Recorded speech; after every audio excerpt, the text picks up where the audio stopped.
So Dalvin Cook was released by the Vikings last week and is taking his time in finding a new home for next season. There is a lot of suitors that Cook could sign with next year. In today's video though, we're going to take a look at why Dalvin Cook was released and where he could end up next year. With that being said though, let's get straight into today's video. No messing around today. So why was Dalvin Cook released, you might be asking yourself. Cook was officially released from the Vikings last Tuesday. According to a report by CBS News, this was due to the Vikings not wanting to pay the $14 million he was owed in 2023. Cook did not want to take a restructure to his current deal, so the Vikings had no other choice but to release him. The Vikings have been doing a lot of cleaning house when it comes to contracts. Obviously, the trading Zadarius Smith, looking at trading Daniel Hunter as well, and obviously now cutting running back Dalvin Cook. Now, Cook is coming up his fourth 1,000-yard season, so you would kind of think, why the hell would the Vikings be cutting a guy like Dalvin? Well, he has a very long injury history. It actually surprised me how long his injury history is. I found his injury history had spanned all the way down from 2017 on a website called Draft Sharks. Basically a fantasy football outline of each player and stuff like that. I'll leave it linked down below if you guys want to take a look at it. But Cook had a 94% chance of getting an injury in 2023 according to Draft Sharks and their website, which makes it even crazier the fact that he hasn't been on the field, but he still has 4 1,000-yard seasons. Cook is apparently not going to settle for anything less than $10 million in this market and is open to a 1-year or multi-million-dollar deal with a new team. According to Tom Pelissero, Cook is unlikely to settle for $4 to $5 million per year, in a range that veterans such as Jamal Williams and David Montgomery received during free agency. Pelissero also mentioned that Cook still wants to be paid among the top running backs in the league still. So now that we know why Dalvin Cook got released, where could he end up next year? Cook has a really good amount of suitors all lined up for him, and funny enough, they are all in the AFC division and none in the NFC South currently. These teams being the Dolphins, Broncos, Jets, and Bills, all interested in Dalvin Cook's services. So let's start off with the Broncos. Off the bat, they don't really make sense to me because they have Javonte Williams. The Broncos have been adamant that Williams will be back either before, during, or at the start of the regular season, and they signed Samaje Perine to be that RB2 / fill-in back since Williams might not be ready to go to start the season,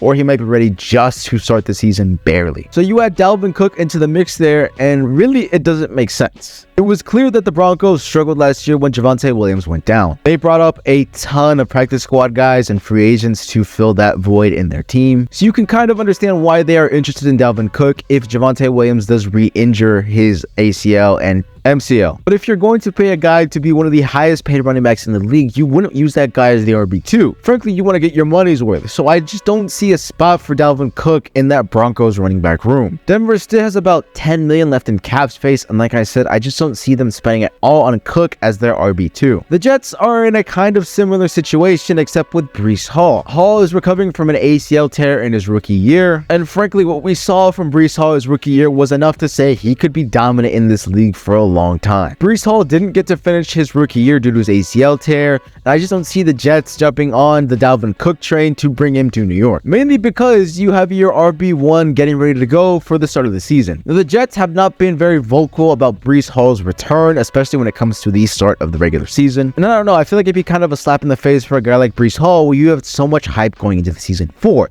People are preparing him to do major things in his sophomore year. The guys in the depth chart though that are behind Breece Hall are not that great, but do get the job done. Look, Michael Carter and Bam Knight are nowhere near on the same level as Dalvin Cook, but we saw what Bam Knight could do down the stretch when it came to the end of the season last year. And with the same thing like the Broncos, I just don't see the Jets going all in on Dalvin Cook to be their RB2. I understand a committee backfield, but again, when it comes to the argument that Cook wants to be paid as someone the highest paid running backs do in the NFL, I just do not see the point in paying an RB2 that much money. Jets have around $23 million still left in cap space, so they have plenty of room to play around with a $15 to $15 million price range, which Dalvin Cook currently wants and is looking for. But like I said, I just don't see them going after a guy to be their RB2. I mean, look, they've been spending very heavily right now in free agency. I just don't see it right now. I just can't see them spending 15 to 14 million on an RB2. Having a backfield full of brothers would be amazing in the NFL. Frankly, having Dalvin and James Cook in a backfield would be legendary for the Buffalo Bills in the NFL. I mean, it is quite literally a hell of a story. As a possibility, Stability, though, I don't think so. Look, I want the best for my Bills. I know our run game has been trash these last few years, but we have no space for Dalvin Cook in this offseason, especially with our cap space. The Bills have around $5 million in cap space, and that is nowhere near enough to what Dalvin Cook wants in this free agency period for him. Combine that with the fact that we have a stacked running back room right now that includes James Cook, as I just mentioned,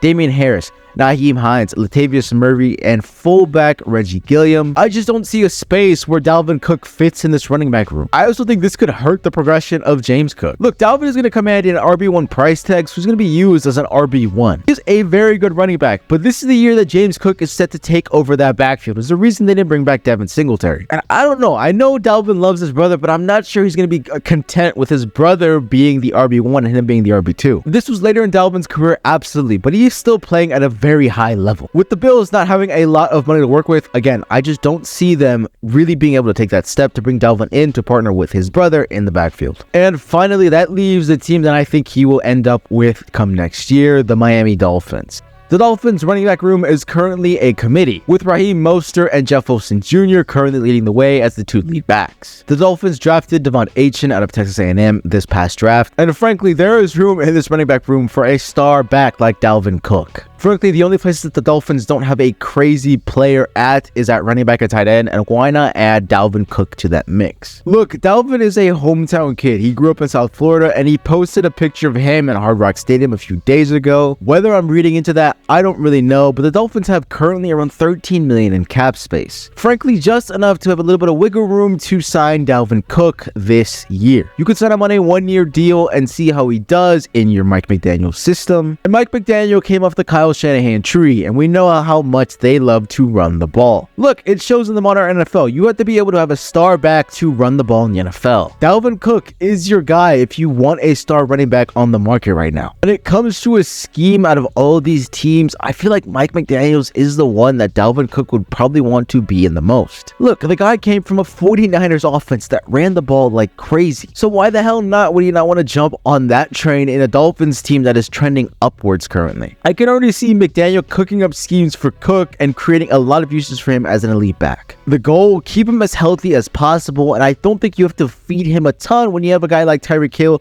Jalen Waddle, and Tua Tagovailoa as your quarterback. So with that being said, I think he will be a Miami Dolphin come the start of the 2023 season. With that being said though, guys, where do you think Dalvin Cook will end up? As of recording this, he is still not signed by anyone yet. Will he be a Dolphin? Will he be a Bill? Will he be a Jet? Will he be a Bronco? Or will he be anywhere else across the NFC or AFC that we are not thinking of yet? Let me know in the comment section down below. I have been Josh from S.H.T Sports. I will see you guys in the next video. Peace.